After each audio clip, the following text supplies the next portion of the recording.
আসসালামু আলাইকুম।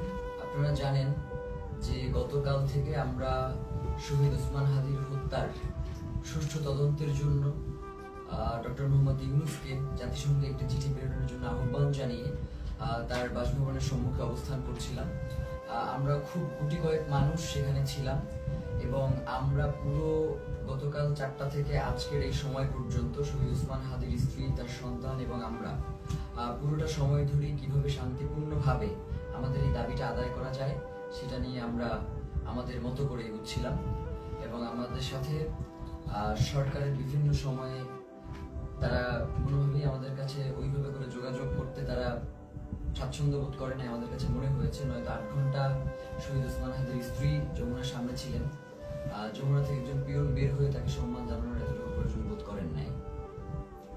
তো আমরা আজকে যখন শহীদ ওসমান হাদির স্ত্রী তিনি বিকেল বেলা জুমার নামাজের পরে তিনি আবার যখন এসে যমুনা অভিমুখে আসতে রওনা দিয়েছেন, প্রায় কাছাকাছি চলে এসেছেন, তখন আমাদের কিছু ভাই বোন তাদেরকে আমরা ভিতরে পাঠানোর জন্য চেষ্টা করতেছিলাম, কারণ শহীদ ওসমান হাদির স্ত্রী একা হয়ে গেলে তার সাথে কি ধরনের পরিস্থিতি ঘটতে পারে সেটা জানবার জন্য মূলত আমরা তাদেরকে প্রেরণ করবার চেষ্টা করেছিলাম। এবং ভিতরে আমাদের কিছু ইনকিলাব কর্মী মঞ্চের সদস্য ছিল যাদেরকে ভিতর থেকে আবার বাইরে আসতে দেওয়া হচ্ছিল না। তো এই সার্বিক পরিস্থিতি তদারকির জন্য আমরা জুমা এবং শান্তা সহ যুবাকে প্রেরণ করেছিলাম যাতে ওরা গিয়ে দেখে আসে এবং ওদেরকে সঙ্গে করে নিয়ে আসে।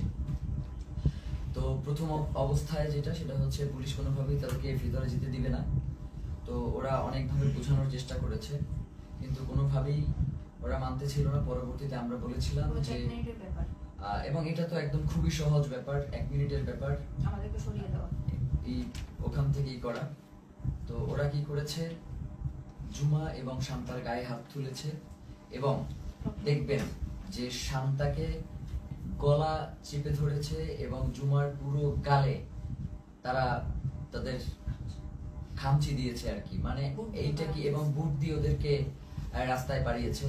তো এই যে ফ্যাসিবাদী আমলের যেই পুলিশ, এই যে পুলিশ লীগ, তারা আবার নতুন করে যে মাথাচাড়া দিয়ে হচ্ছে এবং তাদেরকে যে কেউ কন্ট্রোল করতে পারছে না। আমরা দেখতেছিলাম যখন আমাদের উপরে হামলা হয়েছে তখন পুলিশের ঊর্ধ্বতন কয়েকজন কর্মকর্তা, ডিবি কমিশনার, তিনি চেষ্টা করছিলেন বারংবার যে আসলে যাতে আমাদের উপরে হামলাটা না হয়, কিন্তু পরক্ষণেই আমরা দেখতে পেয়েছি যে তার আদেশ অমান্য করে পেছন থেকে পুলিশের কিছু সদস্য তারা অতর্কিত হামলা করেছে এবং আমাদের ভাইদেরকে রক্তাক্ত করেছে।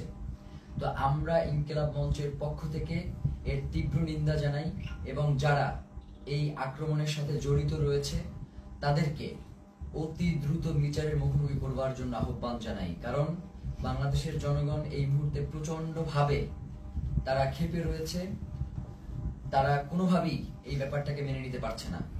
যার কারণে আমরা বলবো বাংলাদেশের আইন শৃঙ্খলা পরিস্থিতি এবং জনগণকে শান্ত রাখবার জন্য আপনাদের অতি দ্রুত আজকে কারা কারা হোটেল ইন্টারকন্টিনেন্টাল এবং যমুনার যে সকল পুলিশ সদস্য দায়িত্বে ছিলেন তাদেরকে চিহ্নিত করার ব্যবস্থা করেন। এবং তারা যেই কাজটা করেছে সেটা হচ্ছে অধিকাংশ পুলিশ সদস্যের কোনো নেম প্লেট ছিল না, তারা নেম প্লেট খুলে ফেলেছে এবং প্রত্যেকে মাস্ক পরা ছিল। এই যে মাস্ক পরে নেম প্লেট খুলে যে হামলা, এই হামলা তো আমরা, এবং হেলমেট পরে এই হামলাগুলো তো আমরা দেখেছি ফ্যাসিবাদী হাসিনার আমলে। তাহলে কি এখন যমুনা পাহারা দিচ্ছে বা যমুনায় বসে আছে কি হাসিনা সেই ফ্যাসিবাদী আমলের পুলিশ লীগ কিনা সেটা আমরা জানতে চাই। সেই সাথে এসএসএফ আজকে প্রচন্ড রকমের দুর্ব্যবহার করেছে আমাদের সাথে, আমাদের যুবাকে রাস্তায় ফেলে মেরেছে এবং মাথায় আঘাত করেছে, ছাদকে মেরেছে। তো এই যে, এবং আমাদের ইনকিলাব মঞ্চের এমন কোনো কর্মী নাই যে আজকে এই হামলায় আহত হয় নাই। তো এখন আমরা এই প্রশাসনের কাছে জানতে চাই, আমরা তো সুনির্দিষ্ট একটা দাবি নিয়ে ওখানে গিয়েছিলাম যে জাতিসংঘের অধীনে যাতে শহীদ ওসমান হাদির হত্যার বিচারটা করা হয়, এই তদন্তটা নিশ্চিত করা হয়। তাহলে কারা শহীদ ওসমান হত্যার তদন্ত জাতিসংঘের অধীনে দিতে চায় না, যে আজকে স্পষ্ট হয়ে গেছে।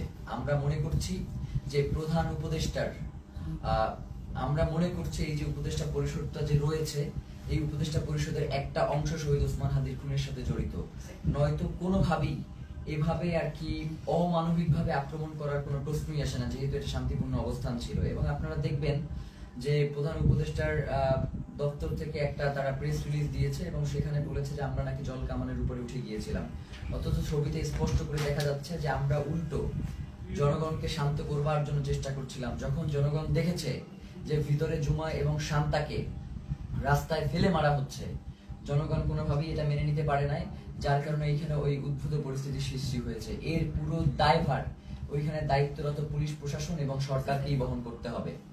প্রিয় ভাইয়েরা, আপনাদেরকে স্পষ্ট করে জানাই যে সামনে খুবই গুরুত্বপূর্ণ একটা নির্বাচন রয়েছে 12 তারিখ।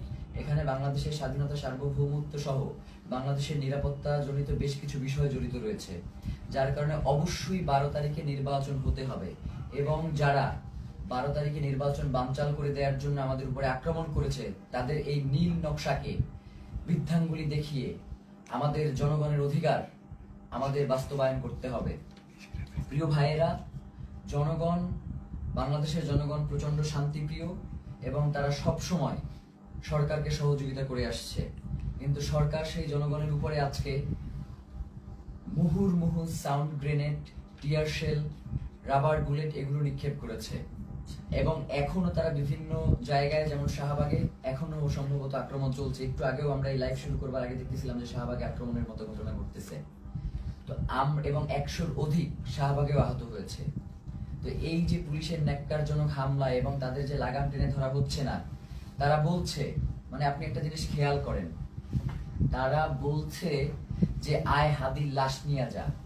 মানে এইটা পুলিশের, মানে সে যদি আওয়ামী লীগ না হয়, সে যদি মানে সত্যিকার অর্থেই কোনো পুলিশ সদস্য হয়ে থাকে, তাহলে তার এই ধরনের কথা বলবার কোনো প্রশ্নই আসে না। তো আমরা স্পষ্টভাবে বুঝতে পারছি যে বর্তমান পুলিশ প্রশাসনের এই যে আওয়ামী লীগ গোষ্ঠী যারা এখন পর্যন্ত রয়ে গেছে, তাদেরকে ছাঁটাই করবার না করবার কারণে এই ধরনের উদ্ভূত পরিস্থিতি তৈরি হয়েছে। এর দায়ভার এই অন্তর্বর্তীকালীন সরকারকেই নিতে হবে। এবং আমরা আশঙ্কা করছি যে যমুনার ভিতরে হয়তো অন্তর্বর্তীকালীন সরকার সেফ না, কারণ যারা আমাদের উপরে যেইভাবে আক্রমণ করেছে, তারা যে কোনো মুহূর্তে যমুনায় ডক্টর মোহাম্মদ ইউনূসের উপরে আক্রমণ করতে পারে। এই ধরনের একটা আমরা আশঙ্কা বোধ করছি, কারণ এদের আক্রমণের সাথে হাসিনার পুলিশ লীগের আক্রমণ পুরোপুরি মিলে যাচ্ছে। এবং সেই সাথে আমরা এটাও আপনাদেরকে বলতে চাই যে আমরা দেখতেছেন তো আমাদের কি অবস্থা, তারপরেও আমাদেরকে শান্তিপূর্ণভাবে সকল অবস্থার মোকাবেলা করতে হবে। আমরা চাই যাতে বাংলাদেশে কোনো উদ্ভূত পরিস্থিতির সৃষ্টি না হোক, যার মাধ্যমে মূলত আজকে আক্রমণটা হয়েছেই হচ্ছে নির্বাচনকে বানচাল করে দেওয়ার জন্য।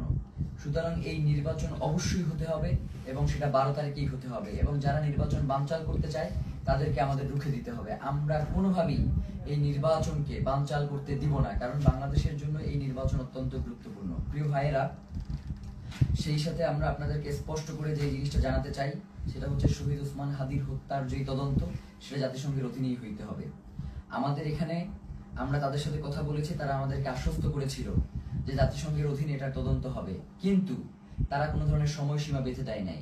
তারা ইতিপূর্বেও আমাদেরকে আশ্বস্ত করেছিল তারা ক্ষমতায় থাকা অবস্থাতেই শহীদ ওসমান হাদির হত্যার বিচার করবে, কিন্তু তারা সেই বিচার করতে পারে নাই।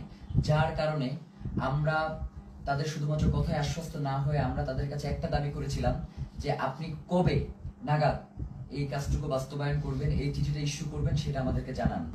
এখন রাষ্ট্রের কাছে যদি আমাদের এতটুকু দাবি জানানোর অধিকার না থাকে, তাহলে তো বাংলাদেশ বলে কোনো রাষ্ট্র এই মুহূর্তে সাস্টেইন করবার কথা না। এখন তো এই রাষ্ট্র তাহলে অন্য দেশের প্রক্সি দিচ্ছে এই রাষ্ট্র কোনো না কোনো ভাবে। তো প্রিয় ভাইয়েরা, আপনাদেরকে স্পষ্ট করে বলি, শহীদ ওসমান হাদির হত্যার তদন্ত জাতিসংঘের অধীনেই হইতে হবে এবং 8 তারিখে অবশ্যই এই অন্তর্বর্তীকালীন সরকারকে জাতিসংঘের কাছে চিঠি প্রেরণ করতে হবে। প্রিয় ভাইয়েরা, এক্ষেত্রে আমাদের কিছু দাবি রয়েছে। চিঠি শুধু প্রেরণ করলেই হবে না, চিঠির ভিতরে নিম্নলিখিত আমরা যে বিষয়গুলো বলবার চেষ্টা করছি সেগুলো অন্তর্ভুক্ত থাকতে হবে। প্রথমত, সরকারকে UNOSCHR কে অনুরোধ করতে হবে যেন তারা শহীদ শরীফ ওসমান হাদি হত্যাকাণ্ডে একটি স্বাধীন ও নিরপেক্ষ ইন্ডিপেন্ডেন্ট ফ্যাক্ট ফাইন্ডিং ইনভেস্টিগেশন পরিচালনা করে। এই তদন্তের স্পষ্ট কার্যপরিধি থাকবে যাতে ঘটনার সত্যতা নির্ধারণ, দায়ী ব্যক্তি ও তাদের সহায়ক নেটওয়ার্ক শনাক্তকরণ এবং জবাবদিহিতা নিশ্চিত করে করণীয় সুপারিশ অন্তর্ভুক্ত থাকবে। সরকারকে অনুরোধ করতে হবে যেন তদন্তে শুধু সরাসরি হামলাকারীদের নয়, বরং আড়ালে থাকা পরিকল্পনা, ষড়যন্ত্র, জড়িত থাকা বা সহযোগিতা, সহায়তা প্রদান কিংবা আশ্রয় প্রশ্রয় ও চিহ্নিত করা হয়, যা হত্যাকাণ্ড ও পরবর্তী পালিয়ে যাওয়াকে সম্ভব করেছে। মূল কথা হচ্ছে, খুন যারা করেছে, খুনের পেছনে যারা পরিকল্পনা করেছে, এখন পর্যন্ত খুনিদেরকে যারা আশ্রয় প্রশ্রয় দিয়ে রাখছে, তাদেরকেও এই তদন্তের মাধ্যমে উদ্ঘাটন করে নিয়ে আসতে হবে। সরকারকে পূর্ণ সহযোগিতার এক্ষেত্রে সরকারকে পূর্ণ সহযোগিতার নিশ্চয়তা দিতে হবে। এতে প্রাসঙ্গিক প্রমাণ ও স্থানসমূহে প্রবেশাধিকার অন্তর্ভুক্ত থাকবে। একই সঙ্গে রাষ্ট্রীয় বা অরাষ্ট্রীয় কোনো পক্ষের হস্তক্ষেপ না হওয়ার নিশ্চয়তা প্রদান করতে হবে। কিছু অভিযুক্ত সন্দেহভাজন বিদেশে পালিয়ে থাকতে পারে এমন প্রতিবেদনের প্রেক্ষিতে সরকারকে OSCHR এর সহায়তা চাইতে হবে, যাতে স্ট্রাকচারড ক্রস বর্ডার কোঅপারেশন নিশ্চিত হয়। এর মধ্যে লিগ্যাল অ্যাসিস্ট্যান্স ও ইনফরমেশন শেয়ারিং অন্তর্ভুক্ত থাকবে, যাতে দায়ীরা জবাবদিহিতা এড়িয়ে যেতে না পারে। মূল কথা হচ্ছে, শহীদ ওসমান হাদির হত্যার তদন্ত জাতিসংঘের অধীনেই হইতে হবে এবং এই তদন্ত কাজ যাতে কোনো ধরনের বাধাগ্রস্ত না হয়, সকল ধরনের সহযোগিতা এই রাষ্ট্রের পক্ষ থেকে নিশ্চিত করতে হবে। এর বাইরে আমাদের কাছে কোনো সেকেন্ড অপশন নাই। আজকে আমাদেরকে গুলি করেছেন, কালকে প্রয়োজনে আমাদেরকে মেরে ফেলেন, কিন্তু শহীদ ওসমান হাদির হত্যার বিচার এই বাংলার জমিনে হইতেই হবে। এর বাইরে কোনো সরকারের সেকেন্ড কোনো অপশন নেওয়ার কোনো সুযোগ নাই। প্রিয় ভাইয়েরা, আপনাদেরকে বলি, এই যে আজকে আমাদের উপরে যে ন্যাক্কারজনক হামলা হয়েছে, এই ন্যাক্কারজনক হামলার পিছনে কারা রয়েছে, কারা আমাদের উপরে অতি উৎসাহী হয়ে আক্রমণ করেছে এবং আমাদের ভাই বোনদেরকে, মানে একটা মানুষকে আসলে কতটা বাড়ি দেয়া যায় লাঠি দিয়ে, আমরা এটা প্রশাসনের কাছে জানতে চাই। একজন মানুষকে আমি ভিডিওতে দেখেছি 30 থেকে 32টা বাড়ি দিয়েছে। যতক্ষণ পর্যন্ত সে ওইখান থেকে নিরাপদ দূরত্বে না যাইতে পারছে, ততক্ষণ পর্যন্ত একজনের পরে আরেকজন তাকে আঘাত করতেই ছিল। ব্যাপার যেটা করতেছে সেটা হচ্ছে, আমাদের কাছে মনে হচ্ছে যে এই প্রশাসন এখন আর অন্তর্বর্তীকালীন সরকারের কথায় চলে না। এই প্রশাসনকে কেউ নিয়ন্ত্রণ করছে। সেই নিয়ন্ত্রক কারা, সেটা বাংলাদেশের জনগণের কাছে সরকারকে জানাতে হবে। নয়তো এই সরকারের অবশ্যই দায় থেকে যাবে যে কারা জুলাই জনতার উপরে এই আক্রমণটা করলো। তারা শহীদ ওসমান হাদিকে হত্যা করতে পারে নাই। শহীদ ওসমান হাদির হত্যার বিচারের দাবি যদিও জানানো না যায়, তাহলে তো এই রাষ্ট্র সামনে ফাংশন করবে না। এবং আমরা ইতিমধ্যেই দেখতে পেয়েছি যে রাজনৈতিক দলগুলো থেকে এই আক্রমণের ঘটনার ব্যাপারে প্রচন্ড উল্লাস প্রকাশ করা হচ্ছে, আপনারা দেখেছেন। আমরা আপনাদেরকে স্পষ্ট করে জানাই, এই 12 তারিখ ভোটের মধ্য দিয়ে তাদেরকে আপনাদের একটা স্পষ্ট বার্তা জানান দেওয়ার সুযোগ রয়েছে। আপনারা 12 তারিখ তাদেরকে ভোটে পরাজিত করে ইনসাফ ও বাংলাদেশের স্বাধীনতা সার্বভৌমত্বের একটা রাষ্ট্র গড়ে তুলবেন, এমনটাই আমাদের প্রত্যাশা। এবং গণভোটে অবশ্যই আপনারা হ্যাঁ দিবেন, কারণ জুলাই সনদ বাংলাদেশের জন্য অত্যন্ত গুরুত্বপূর্ণ। এর সাথে বাংলাদেশের স্বাধীনতা সার্বভৌমত্ব, সীমান্ত, নিরাপত্তা সবকিছু জড়িয়ে আছে। যার কারণে জুলাই গণভোটে আপনাদেরকে অবশ্যই হ্যাঁ দিতে হবে এবং যারা সৎ এবং যোগ্য, তারা যে দলেরই হোক না কেন, তাদেরকে ভোট দিয়ে আপনাদেরকে ইনসাফের বাংলাদেশ প্রতিষ্ঠার জন্য ক্ষমতায় নিয়ে আসতে হবে। এবং সাধারণ জনগণকে আপনারা আহ্বান জানাই যে আপনারা 8 তারিখ পর্যন্ত একটু ধৈর্য ধারণ করুন, যেহেতু সরকারের পক্ষ থেকে স্পষ্ট বিবৃতি দেওয়া হয়েছে যে 8 তারিখে তারা জাতিসংঘের কাছে এই চিঠি ইস্যু করবে, প্রেরণ করবে। তো এবং তার আগে অবশ্যই এই চিঠি প্রেরণের আগে এই চিঠিতে তারা কি লিখেছে সেটা আমাদেরকে দেখাতে হবে। এইটা না দেখিয়ে কোনো ধরনের ছল চাতুরি মার্কার চিঠি কোনো প্রেরণ করা যাবে না এবং এটা অবশ্যই আমাদেরকে নিশ্চিত করতে হবে। প্রিয় ভাইয়েরা, বাংলাদেশের স্বাধীনতা সার্বভৌমত্ব এবং ইনসাফের লড়াইয়ের জন্য শহীদ ওসমান হাদি শাহাদাত বরণ করেছেন। আমাদেরকেও যদি শাহাদাত বরণ করতে হয়, আপনারা ইনসাফের এই লড়াইকে কোনোভাবেই থামিয়ে দেবেন না। ইনসাফের এই লড়াই আমাদেরকে অবশ্যই চালিয়ে নিয়ে যেতে হবে যতদিন পর্যন্ত বাংলাদেশে আমরা বাংলাদেশের আজাদীকে টিকিয়ে রাখতে আমরা চাই। আমার আশেপাশের 2 জন প্রচন্ডভাবে আক্রান্ত হয়েছে, আমি নিজে আক্রান্ত হয়েছি। আমার এবং আমাকে এবং প্রত্যেকের মাথা টার্গেট করে, এই যে আমার পাশে সালাউদ্দিন আম্মার বসে আছে, ওকে মাথা লক্ষ্য করে গ্রেনেড নিক্ষেপ করা হয়েছে, কিন্তু আল্লাহকে বাঁচিয়ে দিয়েছে যে সেটা জায়গা মতো ওরা নিক্ষেপ করতে সক্ষম হয়নি। ওর মুখে সেলাই দিতে হয়েছে, ওর হাতে ব্যান্ডিজ, জুমার গালের প্রত্যেকটা জায়গা আছড়ানো, মাথায় বাড়ি দিচ্ছে, শান্তাকে গলা টিপে ধরেছে। আমাদের এবং ইনকিলাব মঞ্চের যারা ভিতরে ছিল, আমাদেরকে ওখান থেকে ওখান থেকে আমাদেরকে গুলি করে, রাবার বুলেট নিক্ষেপ করে সরিয়ে দেওয়ার পরে তারা আমাদের যে সকল ভাই ভিতরে আটকা ছিল, শত শত পুলিশ গিয়ে তাদেরকে নির্বিচারে পিটিয়েছে। ফাহিম সহ 2-3 জনের হাত ভেঙে গিয়েছে এই পিটানে। আমরা আমাদের আরেকজন কর্মী যার অবস্থা খুবই সংকটাপন্ন ছিল, যাকে অক্সিজেন দিয়ে তারপর হসপিটালে নিয়ে আসতে হয়েছে এবং তাকে প্রচন্ডভাবে মাথায়, হাতে, কোমরে সব জায়গায় এত পেটানো হয়েছে যে সে এখন ট্রমাটাইজড। আমরা জানাতে চাই, এই সরকারকে বলতে চাই, আপনি অতি দ্রুত কারা এই আক্রমণ করেছে তাদেরকে চিহ্নিত করে বিচারের মুখোমুখি করেন, নয়তো যে কোনো পরিস্থিতির জন্য আপনাকে অবশ্যই দায়ী থাকতে হবে। কারণ বাংলাদেশের জনগণ ততক্ষণ পর্যন্তই শান্তিপূর্ণ যতক্ষণ পর্যন্ত জুলাইয়ের প্রেক্ষাপট তৈরি না হয়। আপনারা কিন্তু খুব তাড়াতাড়ি একটা জুলাইয়ের প্রেক্ষাপট তৈরি করে ফেলতেছেন। এখন যদি আপনারা এটাকে কন্ট্রোল করতে না পারেন তাহলে বাংলাদেশের স্বাধীনতা, সার্বভৌমত্ব কিন্তু টিকবে না। এবং আপনাকেও, প্রধান উপদেষ্টা আপনি আছেন, আপনি আমেরিকাতে চলে যাবেন সেটা হবে না। আমাদের কাছে জবাবদিহি করে এরপরে আপনাকে আমেরিকা যেতে হবে যে কেন জুলাই জনতার উপরে, শহীদ ওসমান হাদির ভাই বোনদের উপরে এভাবে ন্যাক্কারজনক হামলার মতো ঘটনা ঘটানো হলো।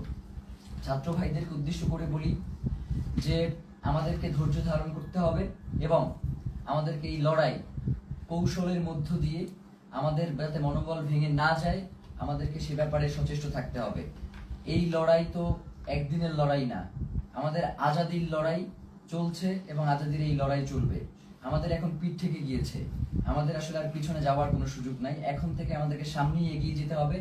8 তারিখ পর্যন্ত যেহেতু সরকার সময় চেয়েছে, আমরা সরকারকে সেই সময়টুকু দিলাম। সে যদি এই সময়টা আগেই ঘোষণা করতো তাহলে তো এই ধরনের কোনো পরিস্থিতি তৈরি হতো না। যার কারণে আমার কাছে মনে হয় যে সরকার ইচ্ছাকৃতভাবে এই ঘটনা ঘটিয়েছে। এর দায়ভার সরকারকেও বহন করতে হবে। বাংলাদেশের জনগণ এই অন্তর্বর্তীকালীন সরকারকেও ছেড়ে দেবেন, এটা বলে দিলাম। আজকের মতো আমরা সবাই প্রচন্ডভাবে আহত অবস্থায় এখানে বসে রয়েছি। ফাহিমের দেখেন যে পুরো ট্রাউজারটা ওর রক্তে লাল হয়ে আছে, আমার পুরো পাজামার রক্তে লাল হয়ে আছে, ওর পুরো হাত আঙুল ভেঙে গেছে, মুখে সেলাই দেয়া, এবং এইভাবে প্রত্যেককে এমন ভাবে আক্রমণ করা হয়েছে। আল্লাহ আমাদেরকে রক্ষা করেছেন, নয়তো তাদের যেই ধরনের আজকে আক্রমণের ভূমিকা ছিল, তারা আমাদেরকে খুন করবার উদ্দেশ্য নিয়ে এই আক্রমণটা করেছে। তো আমরা আমাদের এক ভাইকে হারিয়েছি, আমাদের কোনো হারানো, এরপরে যদি আমরা আমাদের কোনো ভাইকে হারাই, এরপরেও নির্বাচন হইতে হবে, নির্বাচন পেছানো যাবে না। নির্বাচনের পরে যে রাজনৈতিক দল ক্ষমতায় আসবে তারা যদি এই ব্যাপারে কোনো সুষ্ঠু পদক্ষেপ না নেয়, আমরা শুধু বলি ব্যাপারটা এমন না, আমরা তাদের জীবনকে জাহান্নাম বানাই দিব বলছি, তাদের জীবনকে জাহান্নাম বানাই দেবো, এই কথা বলেই শেষ করলাম। জুমার কিছু বলবার আছে? ধন্যবাদ। আসসালামু আলাইকুম।